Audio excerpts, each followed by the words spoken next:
Если вот в учении Иисуса Христа выделить главные принципы взаимоотношений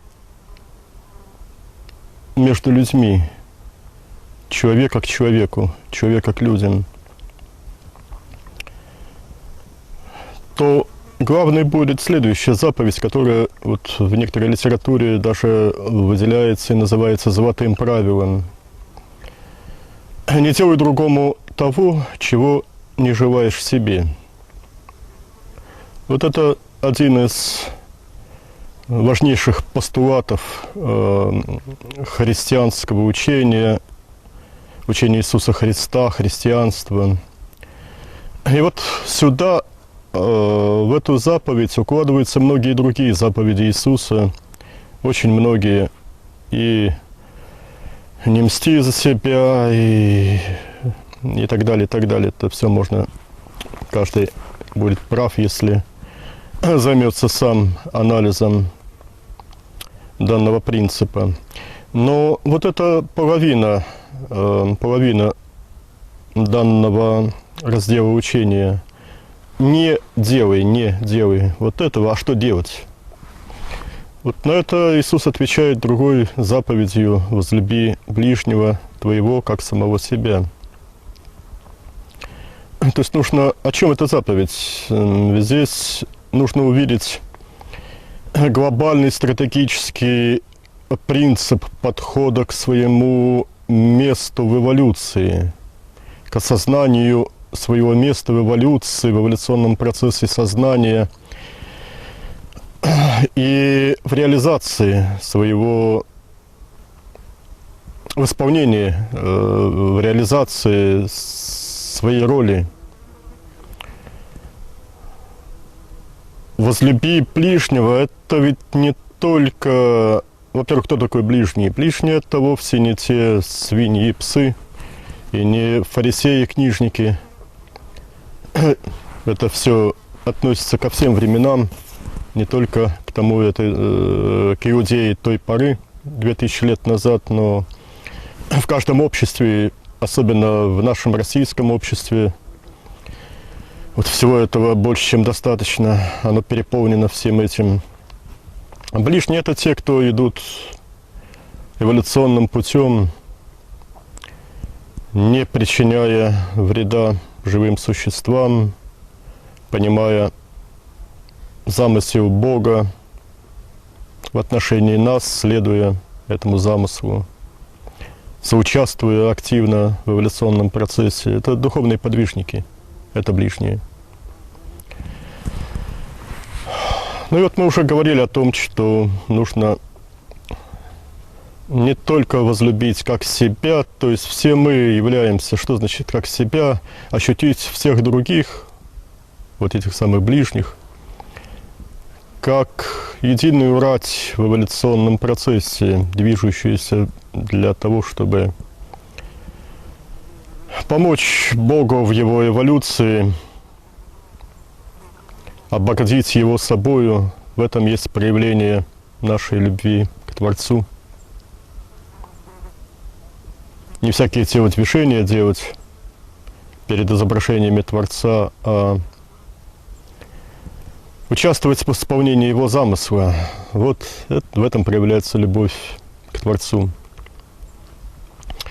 Возлюби ближнего твоего, как самого себя, и даже больше. И даже больше это не прямо так сказал Иисус, но другая заповедь есть, и можно другие еще подобрать заповеди. Насчет того, что вот нет больше той любви, как если кто жизнь свою отдаст за друзей своих, вот за этих самых ближних. Это то, что продемонстрировал Иисус, то есть Он возлюбил не как самого себя, своих друзей, спутников, но больше, чем самого себя. Вот и каждый христианин должен следовать этим принципам. Кто им не следует, тот не имеет права называть себя христианином. Ни участие в обрядах, как правило, совершенно бессмысленное, ни ношение всяких там значков на груди. Это все не есть признаки христианства. Это ничто, это ничтожество, это... Христиане — это те, кто на самом деле исполняет учение Иисуса Христа. И вот это касается все взаимоотношений между людьми. Еще другой аспект — это взаимоотношения с Богом каждого человека. Этого мы уже коснулись. Мы должны проявлять свою любовь к Творцу. Мы должны проявлять свою любовь к Иисусу, исполняя Его учение. Другого способа проявить свою любовь к Иисусу нет. Как учение Иисуса исполнять? Вот об этом мы только что говорили. Как исполнять любовь к Творцу?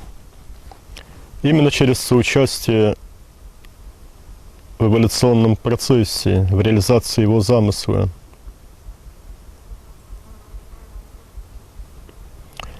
Помогая всем существам в эволюционном продвижении.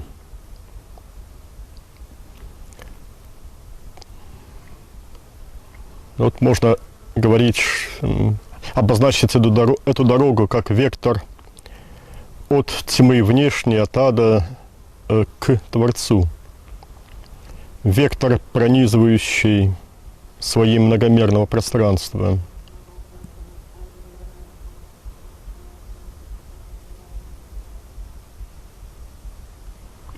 Вот таково учение Иисуса Христа. Конечная цель — это слияние с Творцом и исхождение оттуда, из обители Творца, в качестве лозы, в виде лозы. Что это такое, мы уже и обсуждали, и показывали. С тем, чтобы помогать, и другого дела нет, кроме как помогать всем достойным этой помощи. В том, чтобы продвигаться вот этим путем, обозначенным Богом. И все мессии, не только Иисус, все мессии говорят о том же.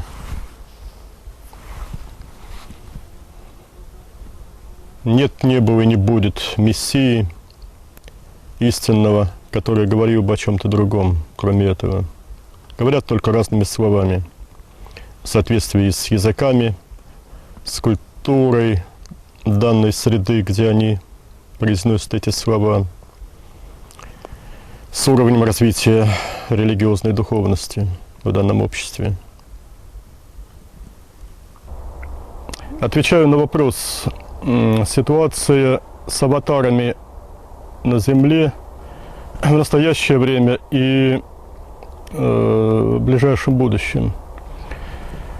Сейчас на Земле работает аватар Сатья Саи Баба в Индии, и он обещал после того, как он покинет это тело нынешнее, уже в самые ближайшие годы воплотиться вновь.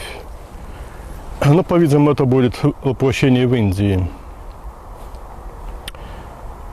Очень интересная ситуация в Китае.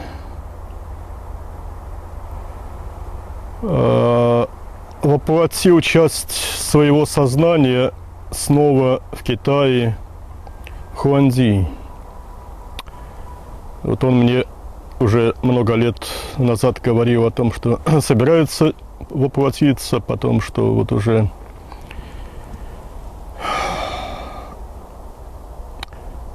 приготовил часть себя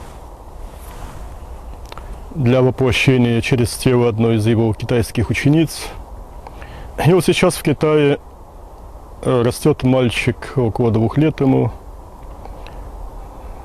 Вот это и есть бывший император Китая Хуанди, величайший аватар, который воплощался множество раз на Земле, в Китае всегда.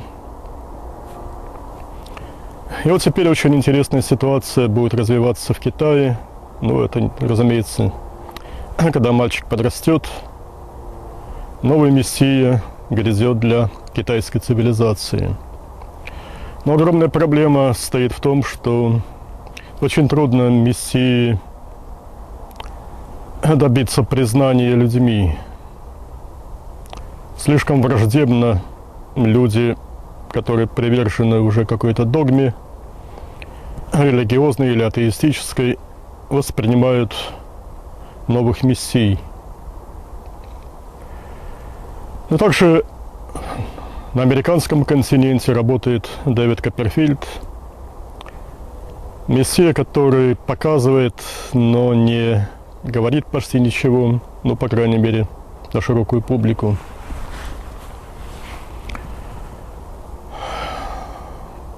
Посмотрим, очень интересно наблюдать за тем, как он будет продолжать свое служение людям. Несомненно, что есть божественные учителя и на африканском континенте, и, наверное, в суфийской среде. Ну, кого-либо конкретно мы не знаем. Ну а в России вот аватары зреют на вот этих местах силы.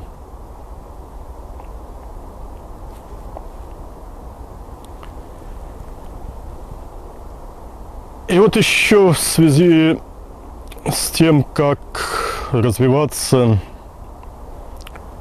и вообще на духовном пути для того, чтобы достичь божественности реальной, в связи с тем, что я говорил в прошлый раз, это один из важнейших аспектов любви, без которого невозможно достичь совершенства или даже сколько-нибудь существенного духовного прогресса.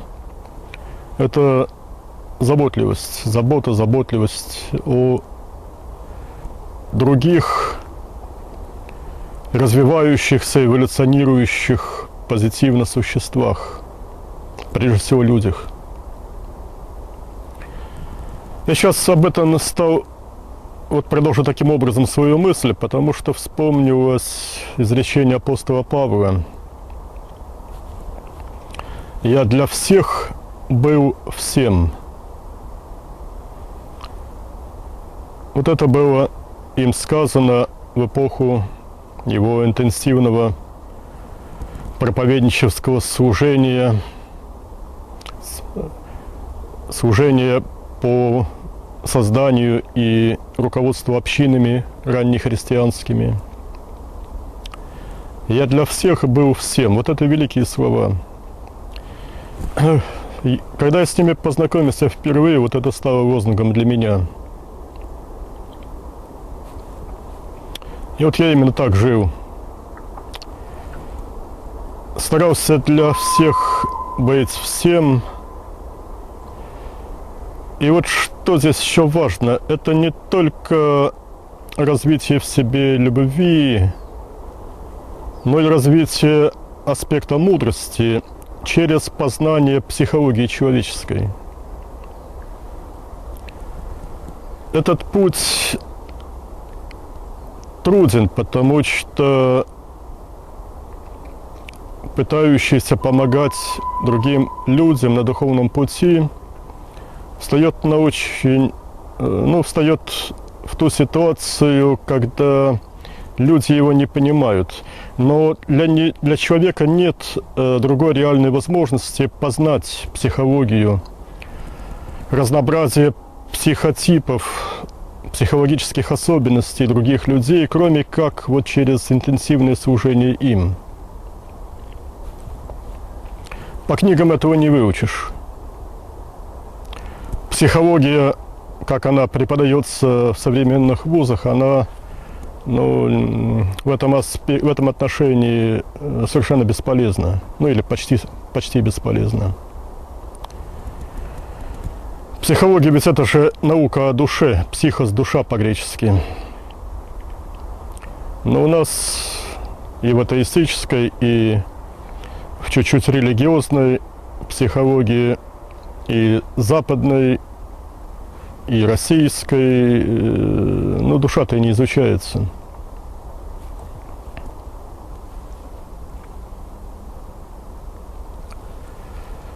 И вот что только я не насмотрелся лично, пытаясь для всех быть всем.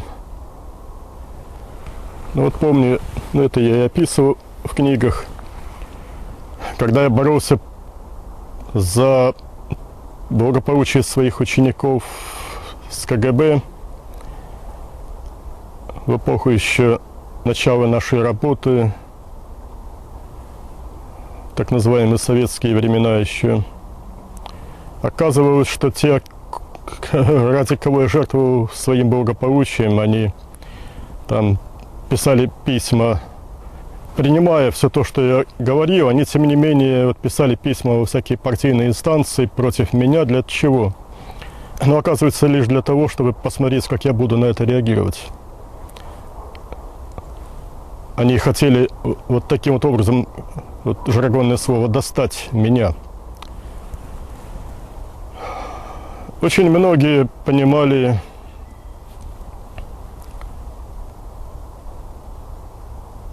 видели только во взаимоотношениях между людьми, видели только сексуальный аспект. И какое количество ненависти я на себя принял из-за того, что не мог удовлетворять эти пожелания улучшить свое семейное положение за мой счет. Но вот те, кто разочаровывались, я-то был влюблен в Бога, а люди хотели от меня, очень многие, того, чтобы я стал их мужем. Но вот, когда не мог, у меня были совершенно другие интересы в жизни, и вот когда я не удовлетворял такие запросы очень многих учениц, получалось огромное количество отрицательных эмоций в мой адрес, клеветы там всякой и так далее, лишь из-за озлобленности. Были и другие интересные ситуации. Опять же, вот я вспомнил о клевете. Вот была ученица, но она, может быть, была хорошим биохимиком по своему образованию, но потом стала преподавать раджа-йогу. Но однажды, переболев гриппом, она заявила мне, что она страдала за грехи всего человечества. То есть это было явно и уже такого размаха гордыни, что это было уже не только этическим пороком, но уже и психиатрическим проявлением такое заявить. Пришлось от нее отказаться. И после этого она ради лишь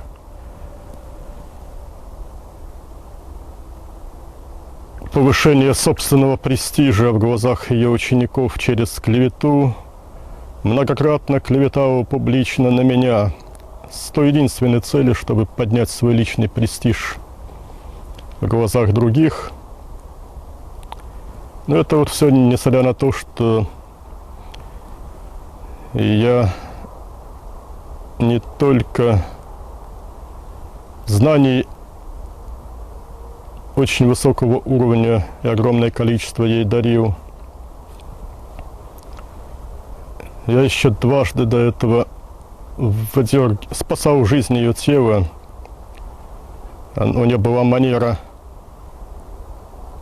по шоссе ходить, медитировать с закрытыми глазами. Но вот дважды ее тянуло под мчащиеся грузовики, я оттуда ее выдергивал за руку. Но вот благодарность такова. Ну вот я уже рассказывал о том и писал о том, как в Москве множество учеников вдруг соблазнились сексуальными развлечениями, и пришлось радикально рвать отношения со всеми ими. Говорил им о Боге, и они вроде тоже умные вещи высказывали, но вот появились соблазнители, которые стали представлять духовный путь как сексуальное развлечение, и чем больше, тем лучше, от этого, мол, духовность растет. На самом деле при этом теряется истинная цель, теряется Творец как цель, когда люди начинают переключать все свое внимание на такого рода развлечения. Но вот пришлось и с теми порвать.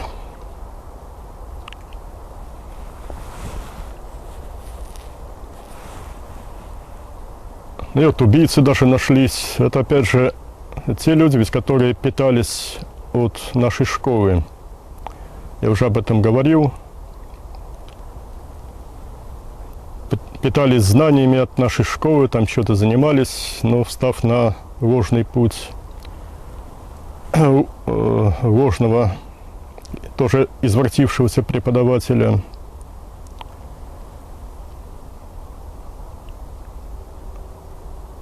Ну вот и через смерть тело прошел,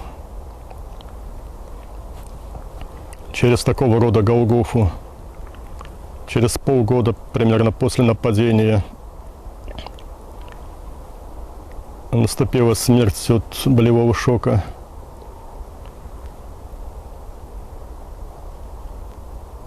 Ну вот все это, да, ну и потом вот Бог воскресил меня в этом же теле, радикально развернув мою направленность на учеников только лишь перспективных, на немногих, но не на толпу, желающую потусоваться,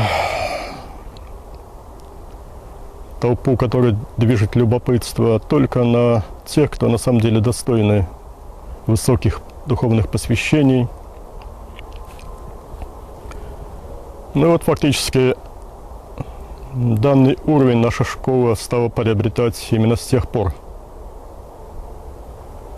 Это как бы новая моя жизнь в этом же теле. С каких-то пор началась гораздо более серьезная, чем прежде. Но через это мне удалось с Божьей помощью вырасти до того уровня развития, который мы вам сейчас показываем. Если бы не встал я на тот путь, вот, сформулированный апостолом Павлом, для всех быть всем, тогда бы ничего и не получилось.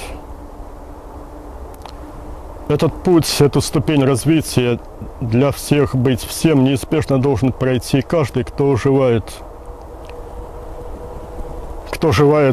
вырасти до Бога.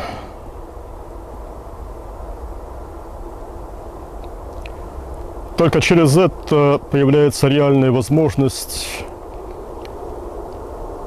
разбираться в людях. Вот в Новом Завете проглядывает идея многократно, что Иисус судил людей, не судил, рассуживал, то есть разбирался в людях. Ему дано было Отцом, как он говорил, разбираться в людях, разбираться, кто на что способен, кому что дать.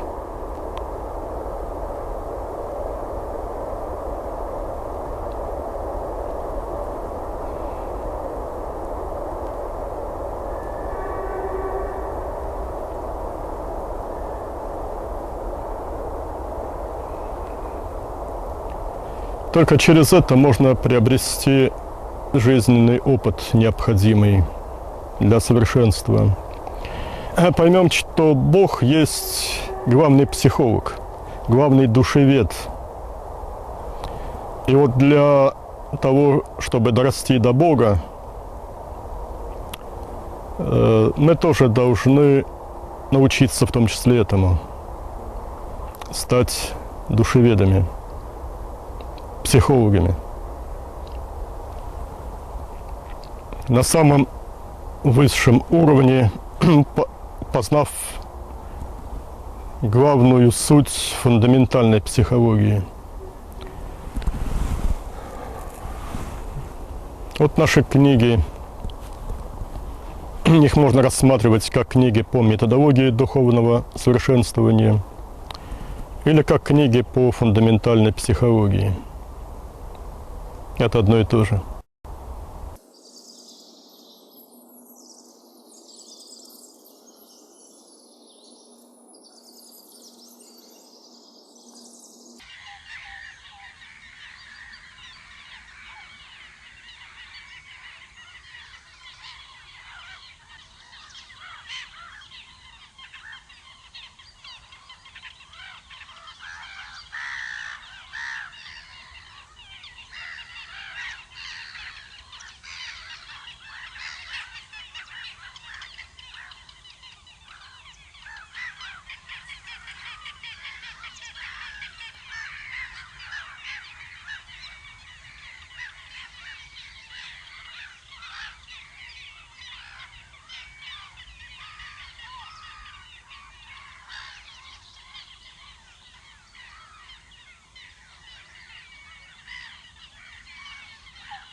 У меня накопились вопросы, в частности, вопросы, заданные по почте, и вот я на эти вопросы отвечу.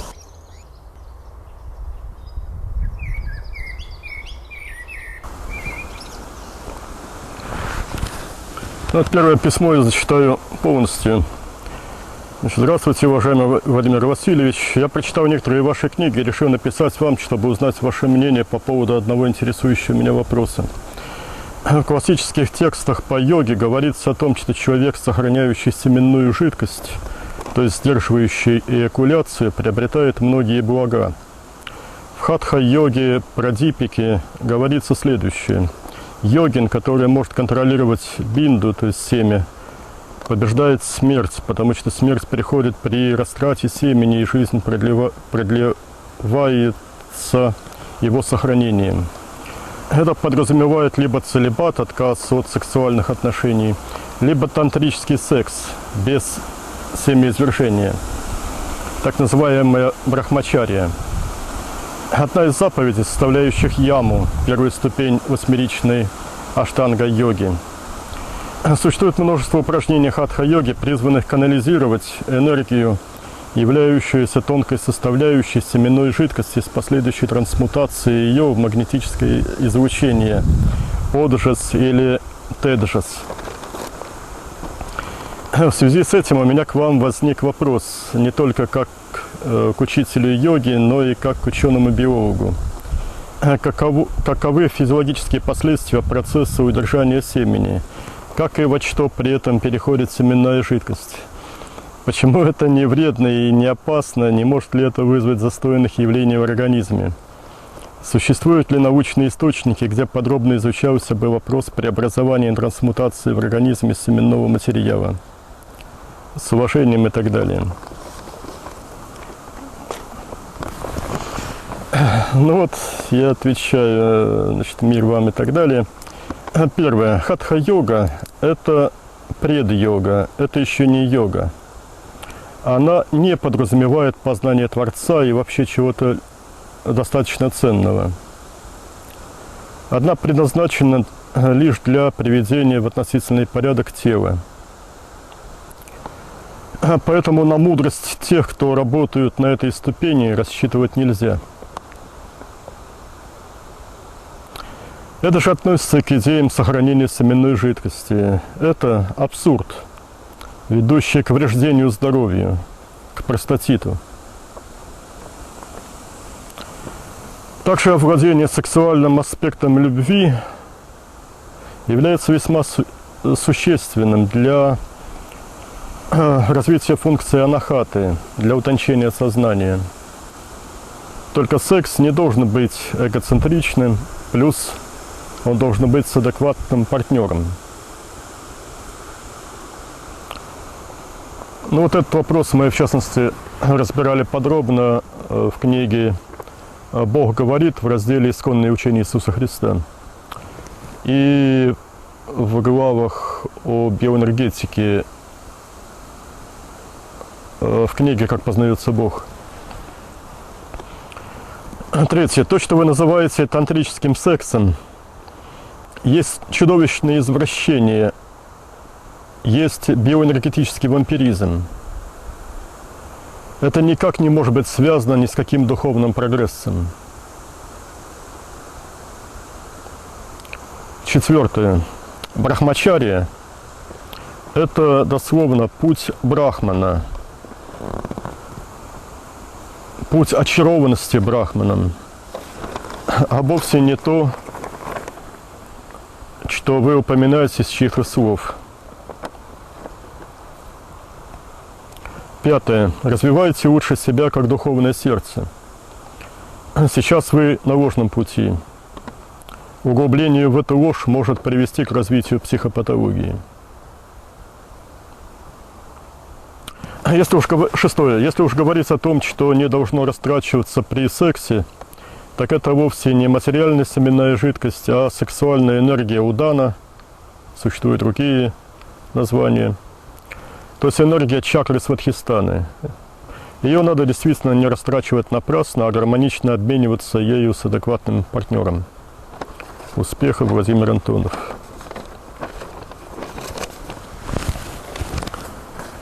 Ну, дальше комментировать мне просто лень. Вот данную тему. В частности, вот эта новинка тантрический секс, вот этот вот, то, что, в том смысле, как вот автор этого письма упомянул, это вот привнесено в Россию псевдоучениками Раджниши. Но это чудовищное извращение идей самого Раджниши, в частности.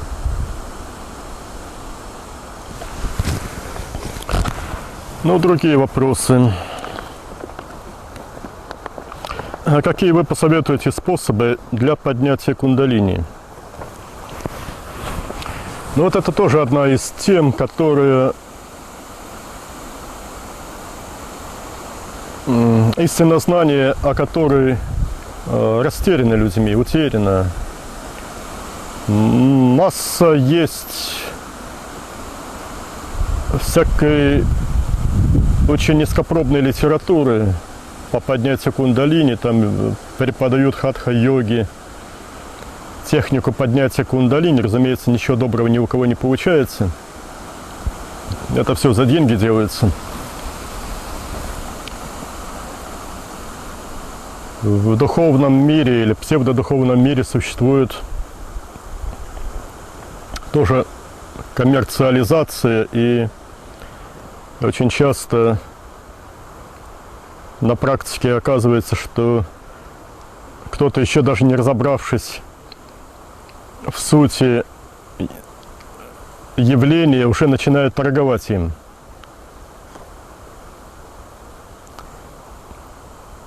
Прочитали, одна из групп прочитала в моих книгах о чакрах, и тут же они стали торговать какими-то мини-чакрами. Я получил от них письмо. Люди еще не разобрали, что такое чакры, уже начали торговать мини-чакрами. Ну вот это все вот курьезы, печальные курьезы, свидетельствующие о потере истинных знаний людьми. И очень печально, что шарлатаны начинают торговать чем-то, вводя в заблуждение своих приверженцев, последователей. Ну что такое кундалини? Во-первых, кундалини никак не связано с копчиком, о чем вот во много литературе кундалини якобы в копчике находится. Да нет же. Ни чакра Муладхара, ни кундалини не находится в копчике. Просто чакра Муладхара или ее зачаток, ее потенциал для развития, пока она еще маленькая, находится внутри тела. Вот она находится на уровне копчика, впереди от копчика, но никак не в копчике. В копчике нет ее. И вот даже при переводе книг Сатья Саи комментаторы или переводчики, не знаю кто, привнесли эту глупость, этот абсурд о том, что кундалини в копчике, в переводы книг Сатья Саи. Домыслили до него. Очень печальные факты. На самом деле кундалини не находится в обычном состоянии, не находится в теле человека. Она находится за его пределами. Что такое сама энергия кундалини? Это накопление всего лучшего, всего тончайшего, что наработал человек в ряду предыдущих воплощений удачных. И в этом воплощении в частности. Кундалини обогащается, запас кундалини обогащается, пополняется. И в данном конкретном воплощении. И вот одна из тоже извращенных и непонимаемых современными людьми тем – это сестра-душа. Сестра-душа, с которой человек развитый может встретиться после развоплощения, это и есть как раз кундалини. Кундалини – это запас всего лучшего, накопленного человеком за всю его предшествовавшую историю развития. Происходит сохранение, сбережение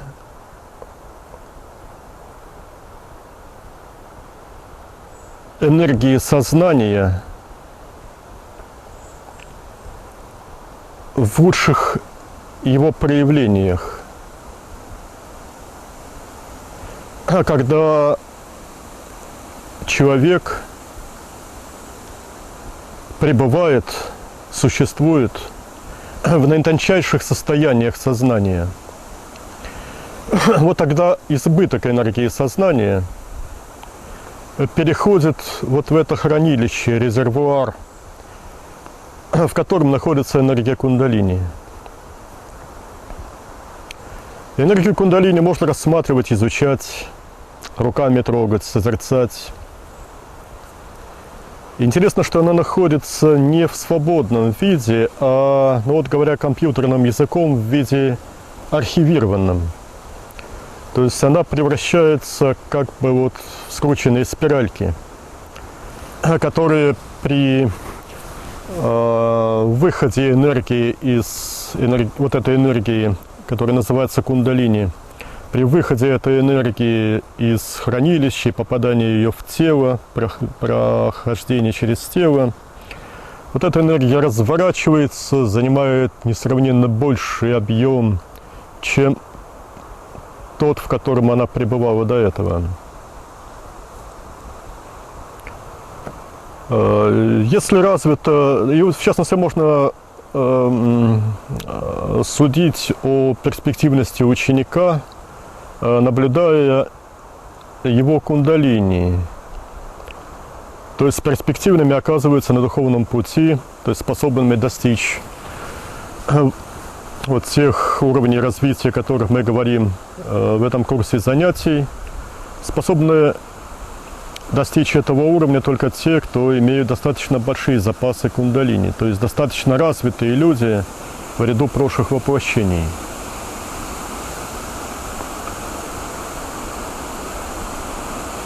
Ни в коем случае нельзя... Да, но и вот еще очень важно подчеркнуть, что подъем кундалини, реализация потенциала кундалини – это не задачи ступени хатха-йоги и даже не ступени раджа-йоги. Это то, что делается на этапе развития будхи-йоги, то есть работы с сознанием. когда сознание, правильно развиваемое, становится несравненно больше величины тела физического и кокона, когда человек оказывается способным переноситься на многие километры, заполнять собой многие километры пространства. Вот только тогда он может сам увидеть кундалини. И специальными приемами, они ни в коем случае не похожи ни на какие танцы тряски, ни на стучанием копчиком об пол и всякие прочие извращенные дикости. Руками сознания можно массировать вот этот огромный сгусток энергии кундалини за пределами своего тела. Тогда этот сгусток приближается к телу, соединяется с чакрой Муладхарой. И вот через чакру Муладхару, опять же через специальные приемы воздействия непосредственно сознанием на энергию кундалини, вот можно провести эту энергию через тело. Тело от этого исцеляется. Огромной силы божественная энергия проходит сквозь физическое тело человека, сметая на своем пути всю патологию. Кстати, вот этот сгусток энергии кундалини, он нижним концом соединен с обителью Творца. Но в самом сгустке кундалини энергия вот именно архивирована. Это личный запас сознания собственного. Это и есть я тоже. Это есть атмическая часть меня, каждого из нас. И вот для того, чтобы развернуться в еще больших размерах, использовать, вот, когда уже человек прочно стоит на духовном пути, и уже нет вероятности того, что он сойдет с этого пути, пойдет на какие-то извращения, на потерю этой энергии. Вот тогда энергия кундалини может быть реализована, и она будет значительным подспорьем в дальнейшем развитии себя как сознания. Как на фоне самолета слышно мой голос? Ну, пускай пролетит.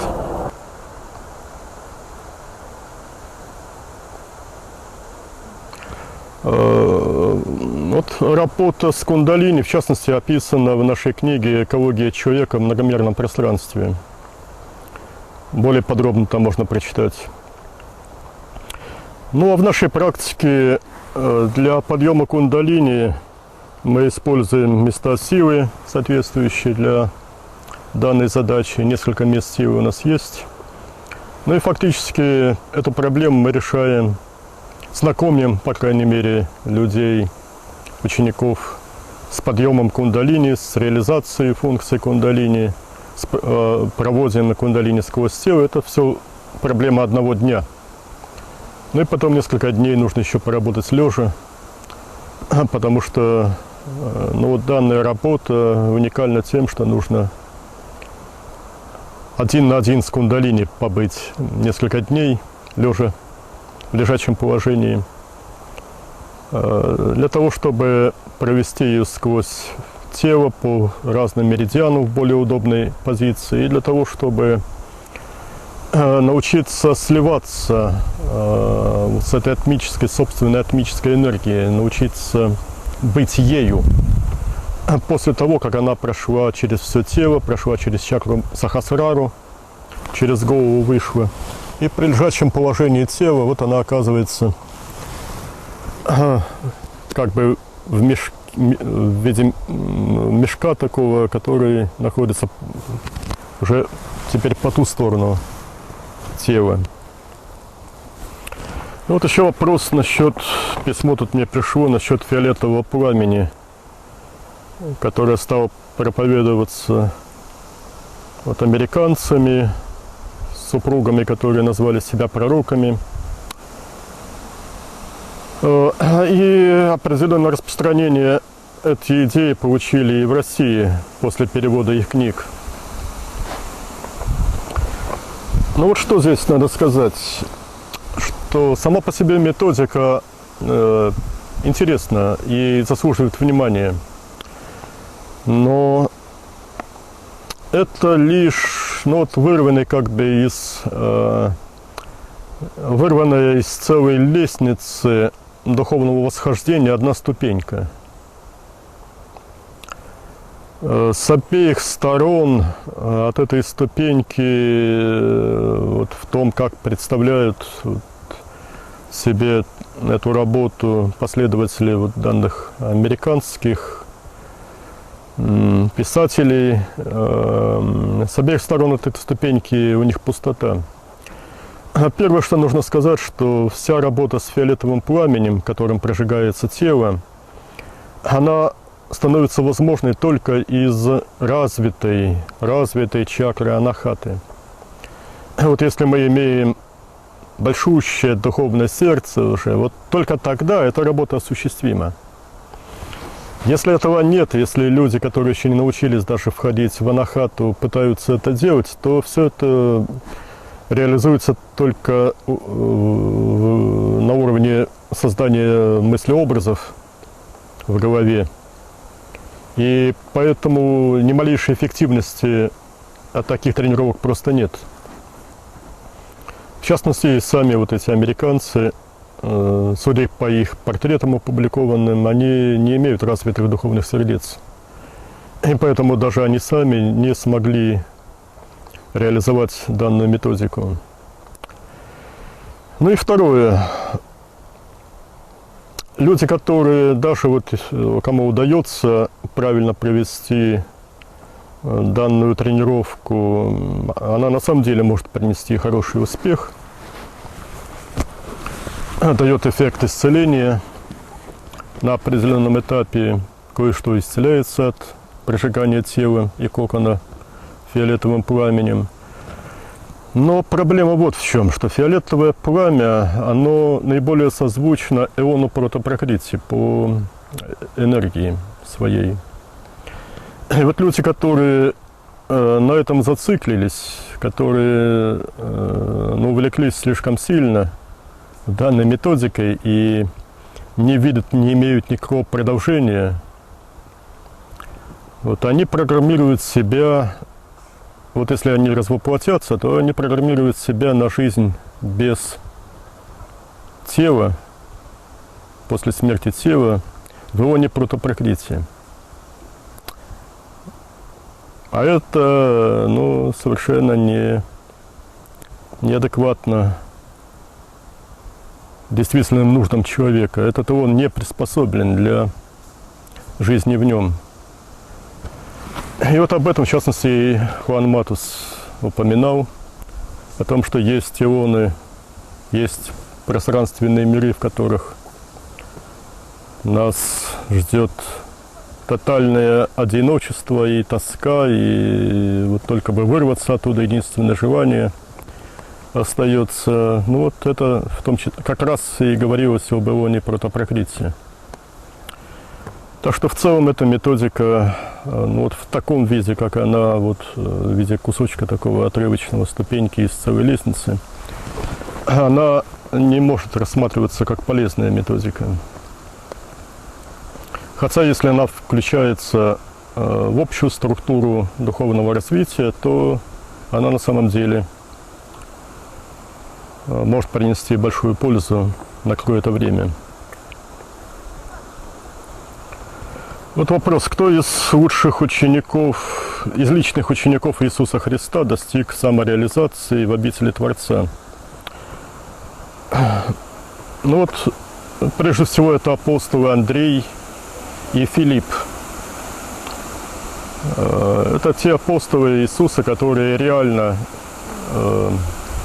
познали обитель Творца. Может быть, кто-то еще был, не знаю просто. Это наши хорошо знакомые божественные учителя ныне, Андрей, апостол Андрей Маходублем предстает, в частности, в Петербурге. Можно его встретить и познакомиться с ним и работать с ним. Ну и вот апостол Филипп, в частности, вот он когда-то просил меня дать комментарии к его Евангелию, которое людьми не было включено в Новый Завет. Ну и вот под его руководством я эту работу осуществил. Евангелие опубликовано, сейчас его можно прочитать в книге «Бог говорит» с комментариями.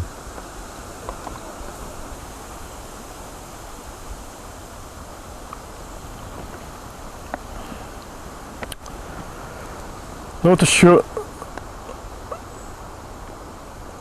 да, ну вот еще как раз в связи с этим вопрос, что значит быть настоящим христианином? Ну, во-первых, надо изучить и стремиться исполнять все этическое учение Иисуса Христа. И вот очень важная заповедь Иисуса – научитесь у меня.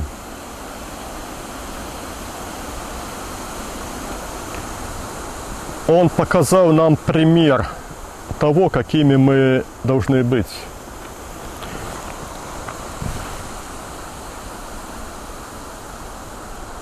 И вот это мы должны исполнить. В том числе мы должны познать обитель Творца, слиться с Ним. В том числе мы должны стать лозами, пока у нас еще есть тела, и служить эволюции так, как служил Иисус Христос. И вот поймем, насколько это не похоже на то, что делается огромным количеством воплощенных людей, которые называют себя христианами в настоящее время. Вот вопрос, почему нельзя носить сережки? Ну, это я возражал против такого рода украшательства тела, окрашивания губ, ношения всяких сережек, прочего пендрежа телесного. Потому что это отвлекает нас от действительно духовных усилий, переключает внимание с Бога на собственное тело. И более того, подает дурной пример окружающим людям. Если мы хотим красиво выглядеть, в том числе телами, то нужно заботиться не о раскрашивании и украшении всякими побрякушками своих тел, а нужно заботиться о развитии себя как духовного сердца. И вот от этого преображаются тела.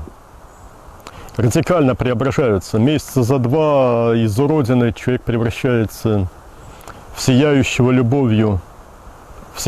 любовью существо. Лица становятся прекрасными. Вот сходный вопрос, тем же оттуда же пришедший, как похудеть. Похудеть на самом деле очень просто, не нужно, и причем бесплатно, даже с экономией похудеть можно. Но я не имею в виду полное голодание, можно похудеть радикальным голоданием трехдневным, например.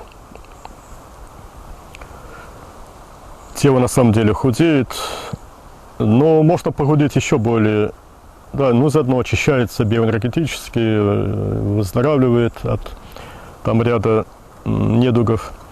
Но больше чем 3 дня голодать не следует без специальных медицинских показаний и без контроля специалиста, врача или, по крайней мере, любого профиля специалиста по лечебному голоданию.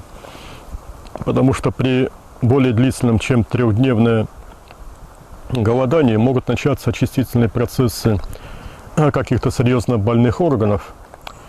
И прерывать голода, и начинается боль в этих органах, они начинают болеть, недомогание, и прерывать голодание нельзя в таком случае, пока не закончатся очистительные процессы в данном органе. Ну, а человек может, у него может начаться паника, там, и он сорвется, начнет есть. И это зачастую приводит к тяжелым последствиям для здоровья.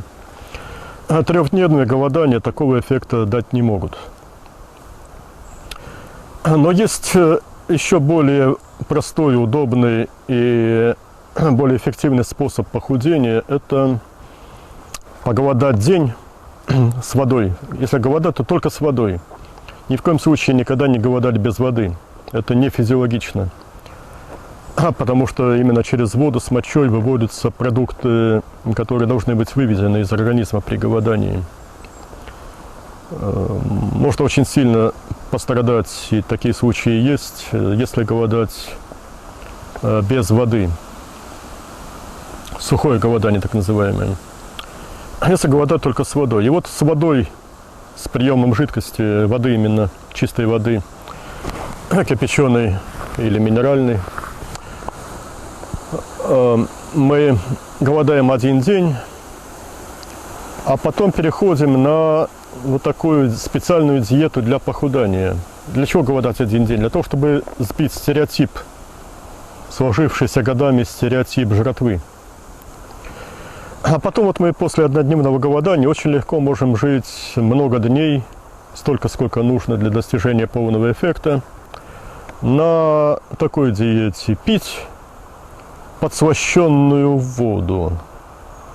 Ну, скажем, 1 чайная ложка в среднем так на стакан, или варенье, или мед можно добавлять вместо сахара, это еще лучше. И вот пить, как только захочется пить, как только мы чувствуем слабость, пить вот такую подслащенную воду.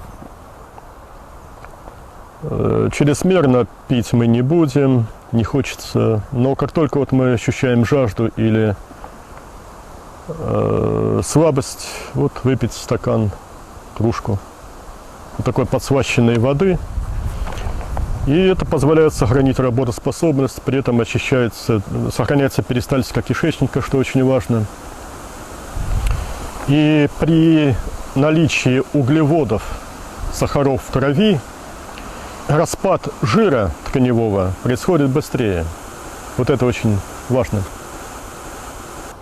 Ну вот еще вопрос насчет Гурджиева.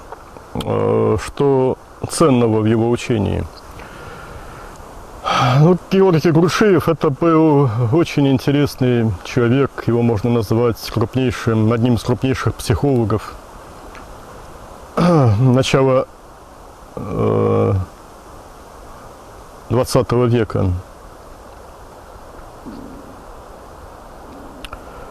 Он жил в России, сам родился на Кавказе. Человек, который прожил жизнь в непрестанном поиске духовных знаний. Ни в коем случае я не призываю считать его учение исчерпывающим. Ни в коем случае. Следовать его учению как полноценному, полному, но это было бы большим заблуждением. И мне жалко тех людей, которые вот до сих пор пытаются поддерживать традиции той школы, основанной в России, а потом во Франции и в Англии, Гурджиевым и его последователями.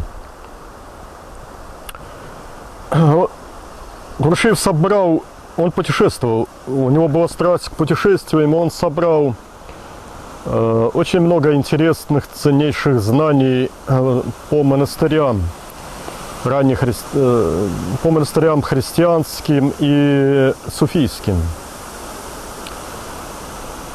Это относится прежде всего вот к таким фундаментальным принципам духовного развития, как утончение сознания. У Гурджиева это было выражено в схеме шкалы водородов, так называемой. Это алхимический термин. Закон 3 октав, закон синусоиды.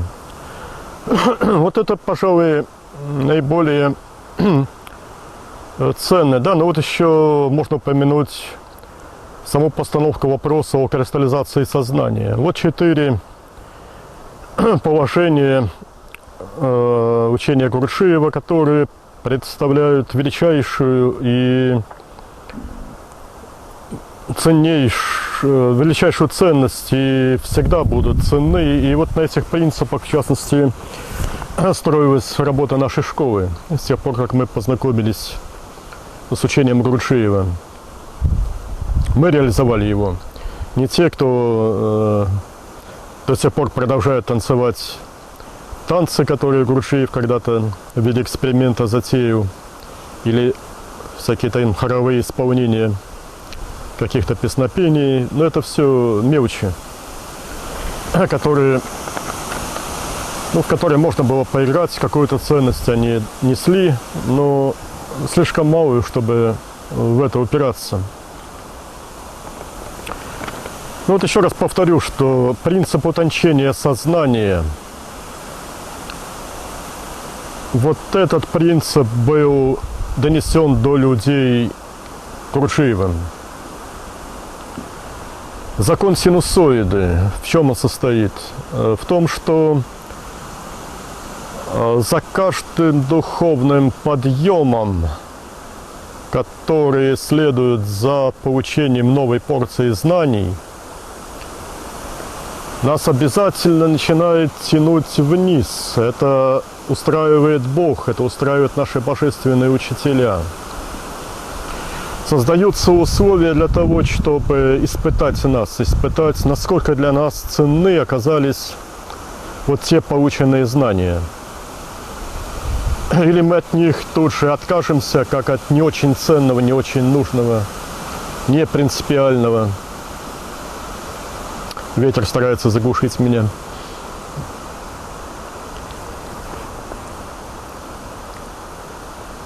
Или же мы выдерживаем.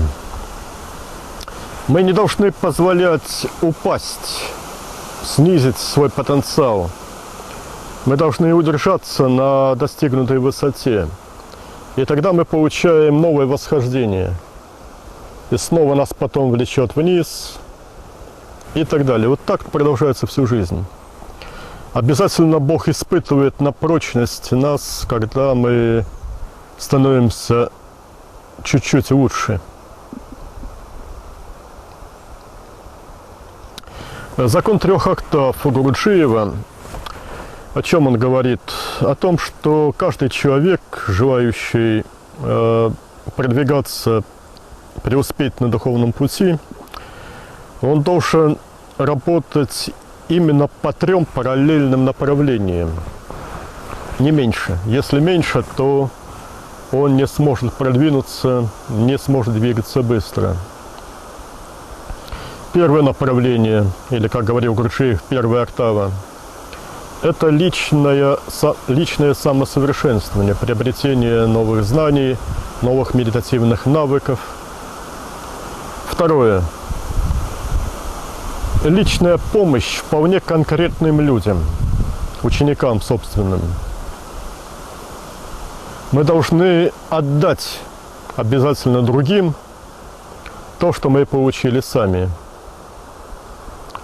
Если мы этого не делаем, то Бог нас просто не пропускает дальше.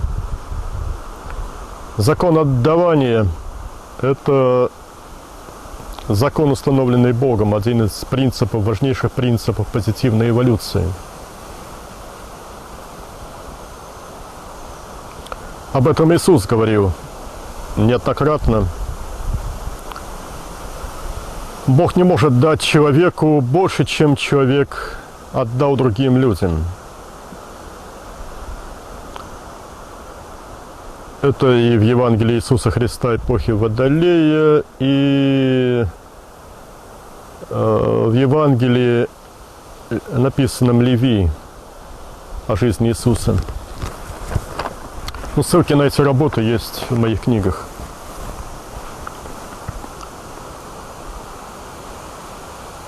И третья октава, третье направление, необходимое направление развития себя – это участие в работе коллектива. То есть каждый должен иметь исполнять вполне определенную свою роль в работе какой-то духовной школы, какого-то духовного направления. Вот только если человек работает одновременно по всем трем этим направлениям, только тогда он получает право от Бога интенсивно продвигаться в сторону познания Творца и слияния с Ним.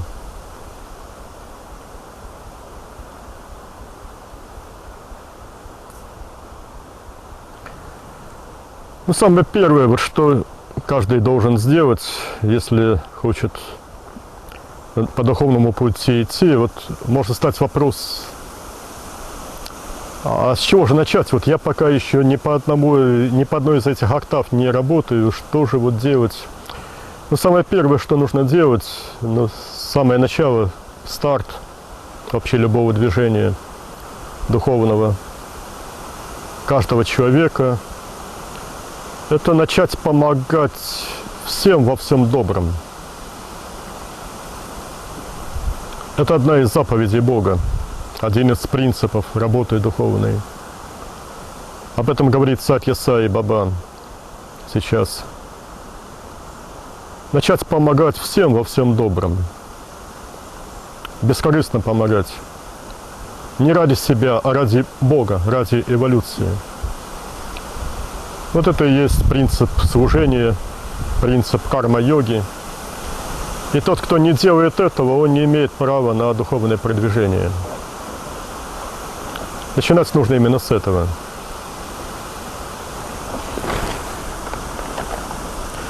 Ну и кристаллизация сознания, то, о чем мы уже говорили, это количественный рост сгустка сознания индивидуального,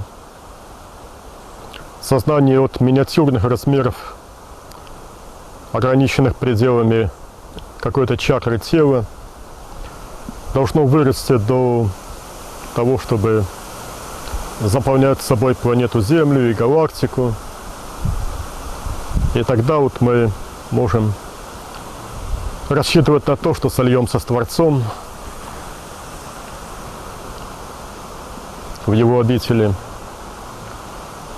Величиной сознания определяется сила сознания. Но сознание должно расти именно в тонкости. И для того, чтобы расти в тонкости, оно должно расти в качестве духовного сердца. Никак иначе. Ну вот это вот есть учение Крушеева, которое огромный вклад внесло в развитие духовности на Земле. Но сам Крушеев, к сожалению, не следовал этим принципам. Сам он попивал и питался не безупречно в этическом отношении.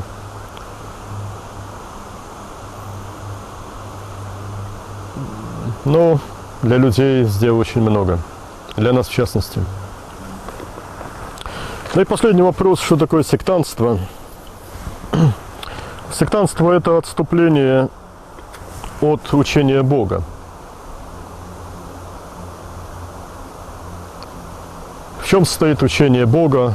Мы об этом постоянно говорим. Учение Бога состоит в том, чтобы познать смысл своей жизни, принять принципы нашей жизни, предложенные нам Богом,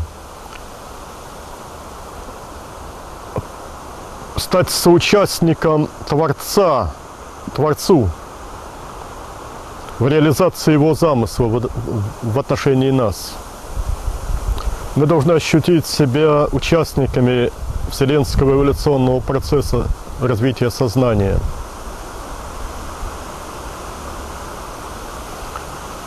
Мы должны, любя Творца, постараться в любви соединиться с Ним, обогатив Его собою. Для этого мы должны совершенствоваться этически, Для этого мы должны стать духовными сердцами. Для этого мы должны познать равенство себя и ближних своих.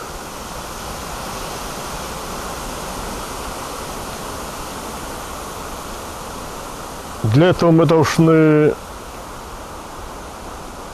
заботу об этих ближних поставить на первое место в противовес или в сравнении с заботой о собственном благополучии. Это есть полноценная истинная любовь. Мы должны расти как духовные сердца через медитативные приемы с целью познания Бога в аспекте абсолюта, Бога как все. Мы должны проникнуть в обитель Творца и слиться с Ним там.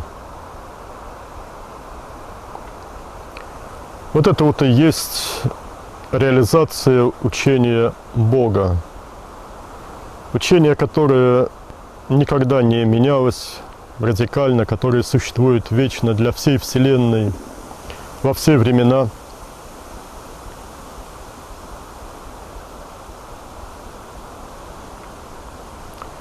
Извечный закон Бога, который называется на санскрите еще Санатана Дхарма.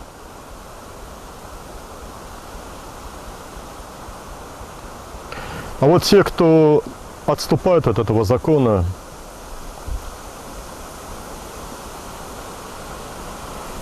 преуменьшая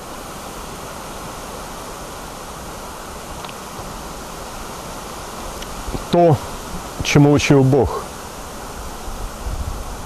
вот те и есть сектанты. Примеры, посмотреть на любую из сект. Если мы видим, что в этой секте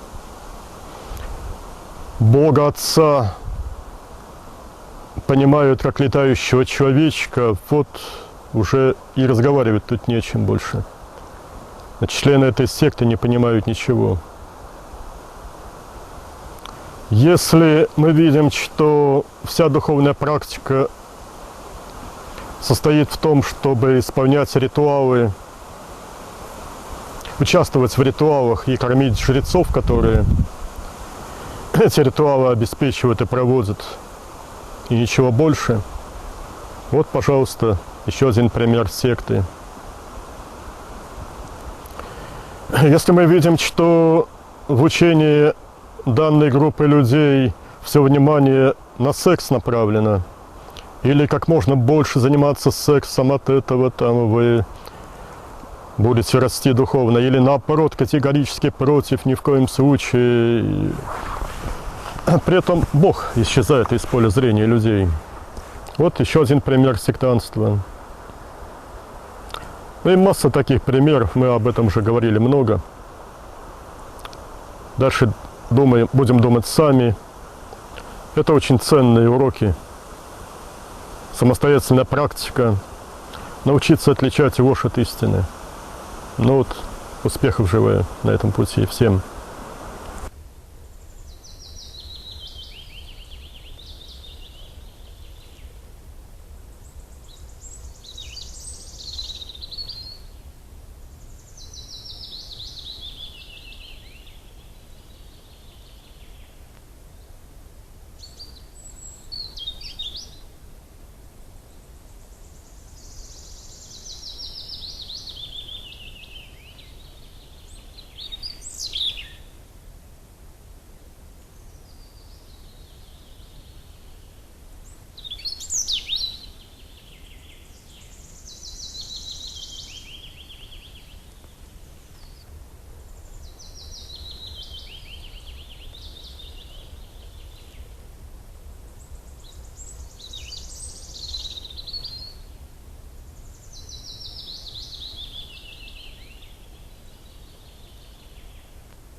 Мы на днях проходили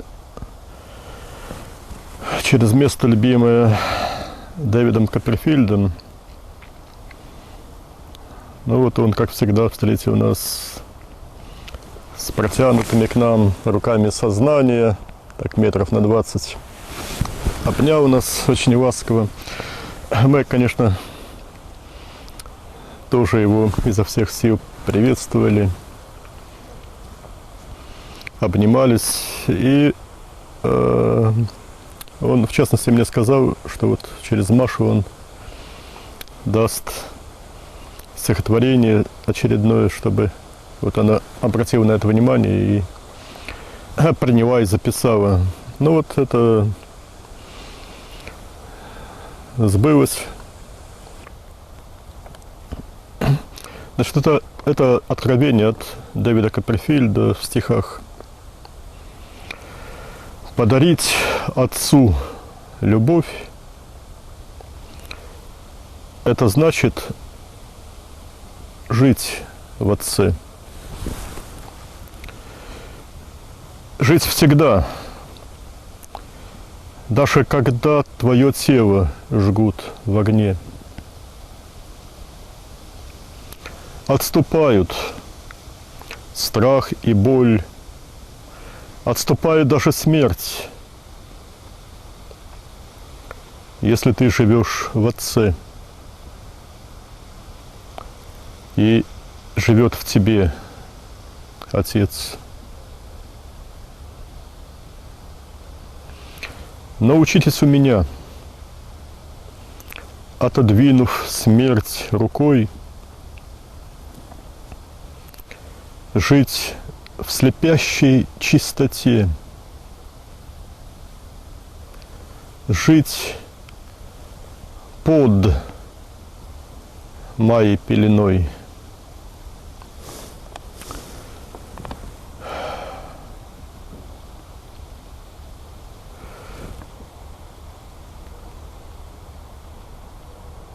Ну, вот здесь надо, наверное, откомментировать некоторые нюансы. Под пеленой Майи. Что здесь имеется в виду, ну, вот с точки зрения духовного совершенствования? Это не закутавшись Майей как одеялом, погрузившись в нее, слившись с ней, а здесь речь идет о многомерности пространства, о том, что мы должны уйти глубже в тонкость, под мир материи, под мир пракрити, уйти в Творца и из обители, как Творец, став им, частью Его, воспринимать оттуда творение, в том числе мир материи, который существует лишь для того, чтобы мы в нем развивали себя по 3 основным параметрам: любви, мудрости и силы.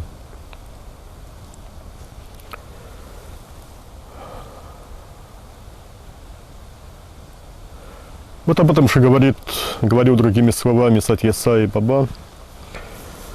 Советовал нам уйти из поверхностного слоя океана Абсолюта, ибо только в нем, в этом поверхностном слое, существуют шторма. А в глубине океана Абсолюта, то есть в обители Творца, в самом глубинном его слое,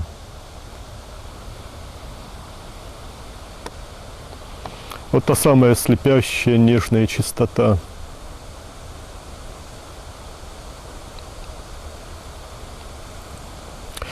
И вот это стихотворение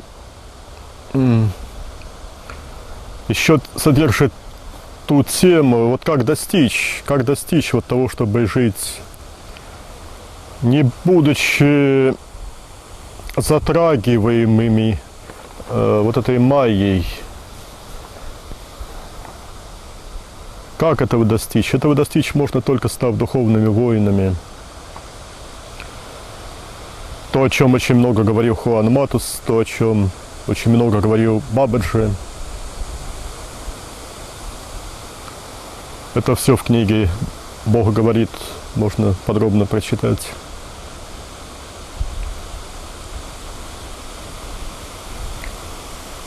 И вот нужно стать в той мере воинами, чтобы даже в огонь можно было войти, принять сожжение тела, через которое прошли очень многие тысячи людей в эпоху Инквизиции, например, и не только.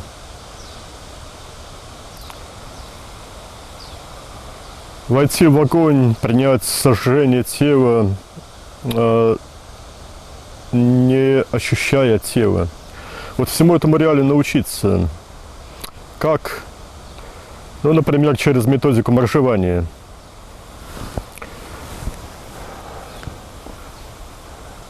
Одним из элементов нашей программы духовного совершенствования является моржевание, то есть зимнее купание в проруби. При этом купание для нас является,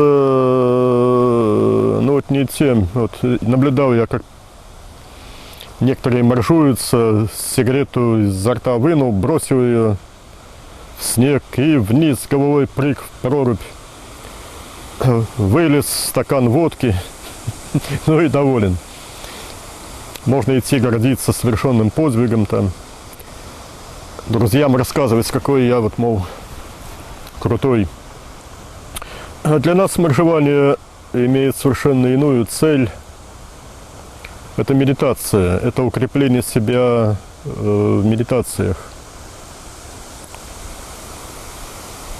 Войти в ледяную воду так, чтобы не ощущать при этом тело. Подробно методика моржевания описана в нашей книге «Духовные практики». Но вот начинать духовный путь с моржевания смысла нет. Надо сначала научиться медитировать. Надо овладеть хотя бы пранавой. Развить себя как духовное сердце, овладеть медитацией пранава,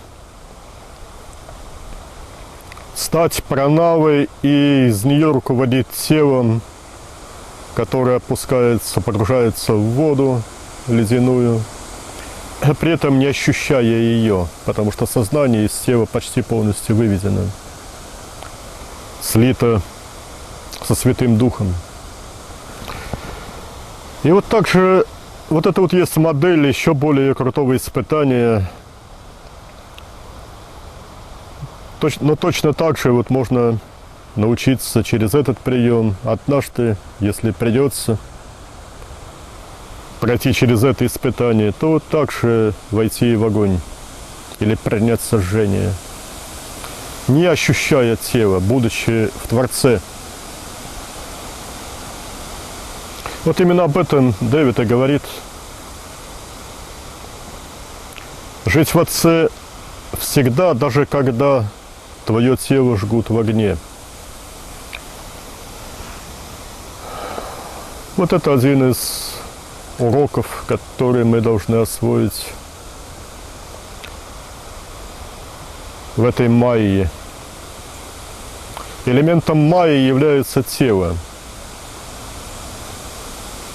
Мы должны, еще пока наши тела живы, перестать ощущать себя телами в той мере, чтобы не ощущать ни холод, ни жар. И даже когда тело умирает, и умирает в трудных условиях, быть в Творце, а не в мучимом теле.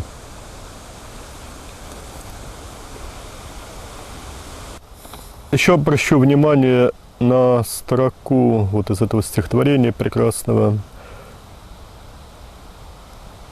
«Отодвинув смерть рукой».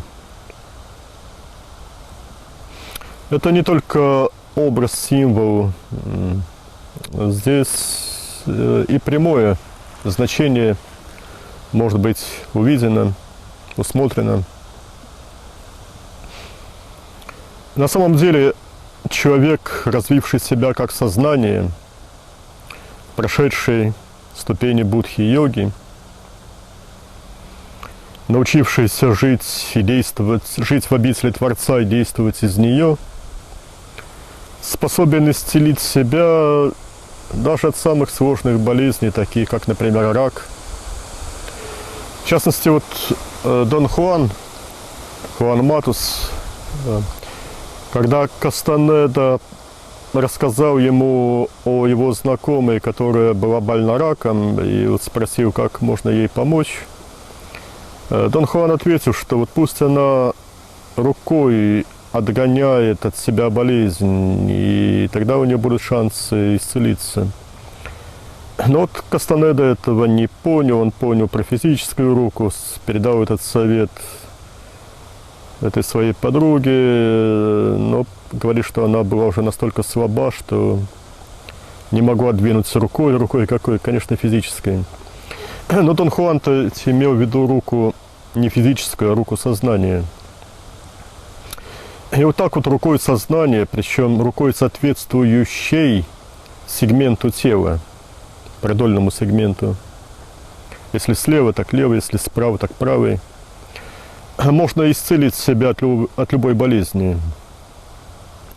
Рукой сознания многократно вымывать из тела, отталкивать, выталкивать из тела, отправляя дурные энергии, черные энергии в ад.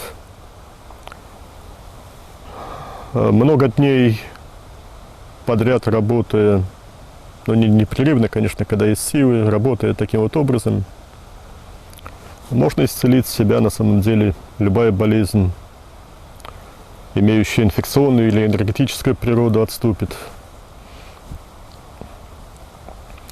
Но, разумеется, это может сделать только тот, кто имеет развитое сознание вот именно таким образом, как мы учим. Руки напоминают ходы от духовного сердца.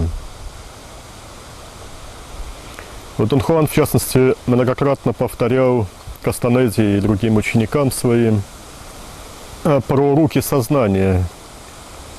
Но вот Кастанеда, опять же, здесь не понял, даже неправильно интерпретировал, описал это все. То есть речь идет не о том, чтобы смотреть на собственные руки, а ощущать собственные руки. Именно ощущать и действовать ими. Но руки сознания, они могут исходить только из духовного сердца, из анахаты. Руки сознания являются частями духовного сердца. Поэтому только при правильном развитии себя, как сознания, именно в качестве духовного сердца, можно овладеть этими приемами, помогать и себе, и другим с божественного уровня, с уровня Бога Отца.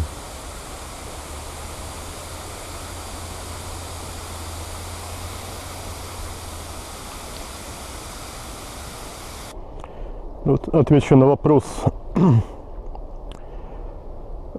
насчет левостороннего внимания в учении Хуана Матуса.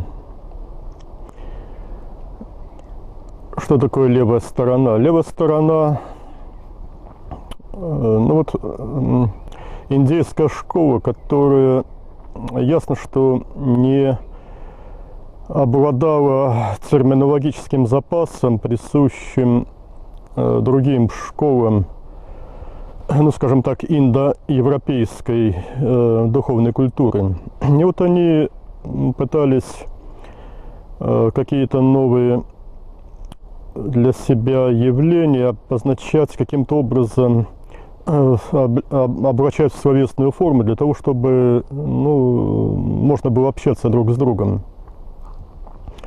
Вот так появился термин «сновидение». который полностью идентичен термину медитация. Слово медитация они не знали, то есть работа сознания. Вот у них появился термин сновидение. Вначале они пытались работать на самом деле, исходя из обычного сна, но потом стали работать в дневное время наяву, медитировать. Со снами нет смысла связывать данную концепцию вообще. Это ложные попытки. Сновидение нужно понимать как медитацию. Точно так же появились термины правая и левая сторона внимания, правостороннее, левостороннее внимание. Правостороннее – это направленное на материальный мир. Левостороннее – это направленное на нагваль, то есть на мир нематериальных явлений.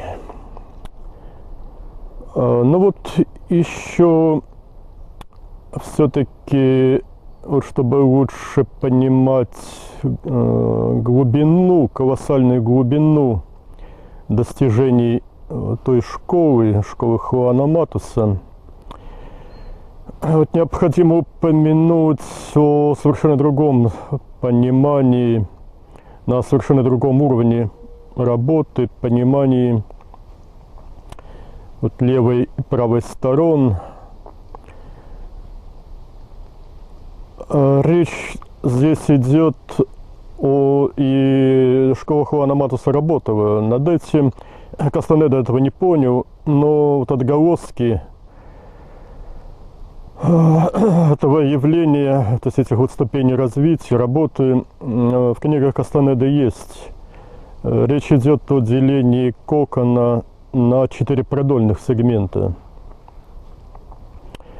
Кастанеда очень невнятно это описал, потому что просто сам не смог этого понять, как и ряд других положений, важнейших положений школы Хуана Матуса. Но вот работа с левой стороны, работа левой рукой сознания, это, ну и есть очень большое продолжение этой темы на самом деле.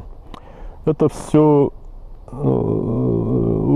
высшие, ну как бы еще более чем высшие этапы работы, посвященные тем ступеням, когда человек, превративший себя уже в божественное сознание, доводит до божественного состояния клетки, молекулы собственного тела. То есть вот то, о чем писал Иисус, говорил Иисус в книге Иисуса Бена Кулина, ну и через что сам Иисус когда-то прошел, Дэвид Копперфильд прошел, Бабаджи, Сатья Сай, Птахотеп и многие другие, которые не только слили сознание с сознанием Творца, став божественными, став аватарами при жизни в телах, но и пошли дальше путем обожествления клеток тела. И результатом данной работы является способность управления материей, начиная с материи собственного тела и так далее. Других материальных объектов, дематериализация, материализация. То, что высшие божественные учителя, высшие мессии, высшие аватары демонстрировали и демонстрируют сейчас на Земле. Ну вот еще я хотел продолжить тему вот устранения своего ложного «я», замена низшего «я» высшим «я».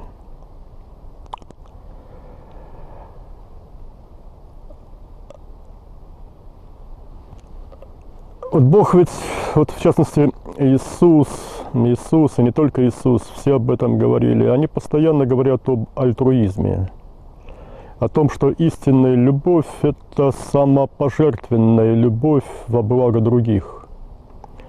Наиболее ярко об этом, наверное, говорил Иисус.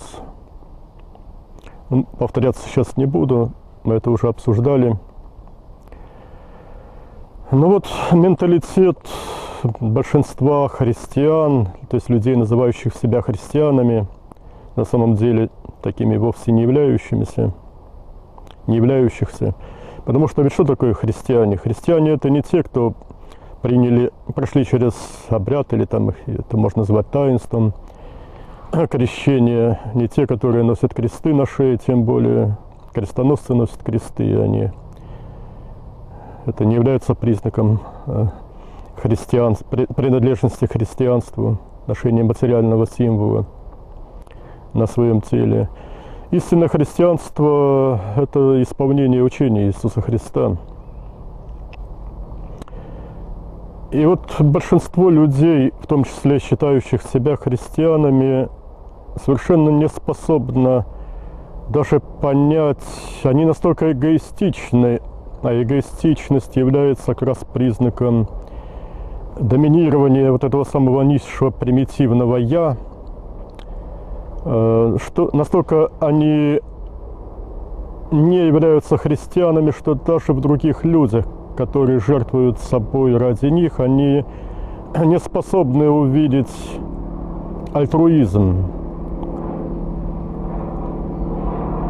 Они в каждом человеке, который жертвует собой ради них, тоже пытаются найти, это самолет летит, не будем обращать внимания.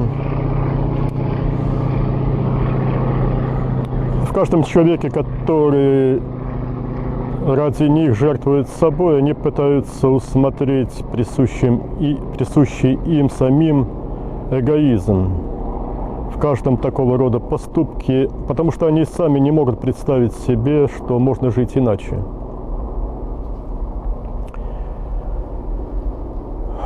Ну вот, есть все-таки другой путь, которым идут истинные христиане, путь, которым идем мы, путь, которым я начал идти здесь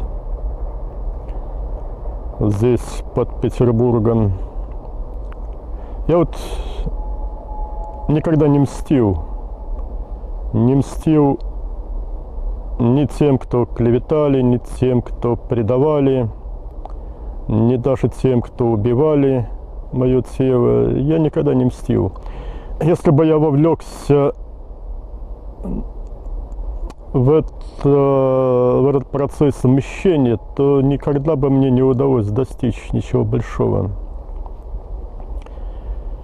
Это все вопрос направления индрии сознания, направления своего внимания. Или мы направляем свое внимание на поиск Творца, взаимоотношения с Ним, потом слияние с Ним является итогом. Или же мы индриями цепляемся за нечто противоположное Ему, за всяких там бесов, дьяволов, на всяких там пакостных людей. Вот если мы индрии переключаем на какого-то представителя человеческой мерзости, то мы и сливаемся с ним. Мы сами сонастраиваемся с ним и становимся подобными ему. Вот так, увлекшись дьяволом, можно самим превратиться в дьяволов. Это совершенно логично, совершенно естественно. С кем сонастраиваемся, в того и превращаемся.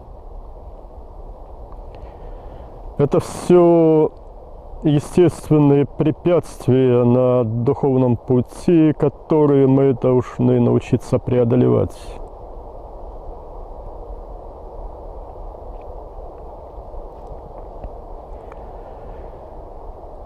Механизм здесь чрезвычайно прост, но какая школа кроме нашей, об этом ярко заявляет. Вот с кем мы сонастраиваемся, в того и превращаемся. Хотя в народе, вот, наверное, на всех языках существует поговорка «Скажи мне, кто твой друг, и я скажу, кто ты». Или вот даже еще лучшая поговорка есть: «С кем поведешься, от того и наберешься». Вот пусть нашим другом станет Творец, пусть нашими друзьями станут божественные учителя. Вот тогда мы превратимся в них, имеем шансы превратиться в них. Или же, если мы будем цепляться за представителей ада, воплощенных или невоплощенных, вот возникает сонастройка, возникает грубейшее эмоциональное состояние. В этом статусе мы приучаем себя жить и превращаемся вот в этих своих, в кавычках, друзей. Все ведь чрезвычайно просто на самом деле механизм. В каком статусе эмоциональном мы приучили себя здесь на Земле жить, от этого зависит то, где мы будем продолжать свою жизнь, и то, как мы будем воплощаться, если будем, в каких условиях. Если мы живем в состоянии нежной любви, заботы обо всех, от апостола Павла есть прекраснейшие слова: «Будьте братолюбивы друг к другу с нежностью». И вот нашими братьями и сестрами являются не только ближние среди людей, а вот все зверюшки, все птички, все рыбки, все растения. Вот пусть они станут нашими друзьями, ближними. Вот к ним будем нежными. И вот если мы будем сохранять в себе эту нежность, всегда, постоянно, все время возвращаться к ней, если что-то нас выбивает из этих состояний, вот тогда нам гарантирован рай после развоплощения, гарантировано благоприятное следующее воплощение в той среде, социальной в том числе, с которой будет легче продолжить свой духовный путь, брать те ступени, которые позволят превратиться в Святого Духа, потом в Творца. Или же при этой жизни удается сразу же достичь божественности, если достаточно развиты предыдущими воплощениями, в частности. Если же мы приучаем себя через сонастройку, в частности, с представителями ада, через вот эту вот тотальную враждебность по отношению к кому-то или ко всем, что свойственно подавляющему большинству людей нашего общества, российского сейчас, то мы гарантированно попадаем в ад.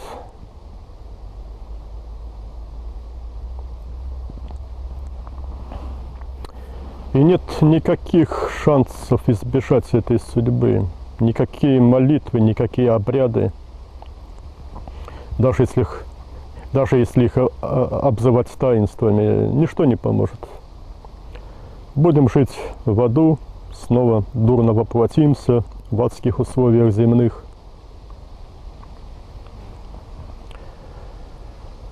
Ну, так как же вот жить нам?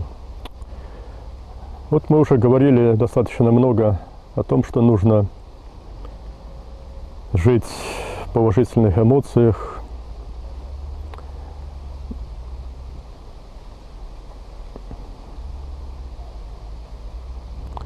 о том, что нужно всячески растить себя как сознание в качестве любви, приняв интеллектуально эту концепцию, интеллектуально анализируя все поступки, и прошлые, и настоящие, продумывая будущие поступки. Это работа ума.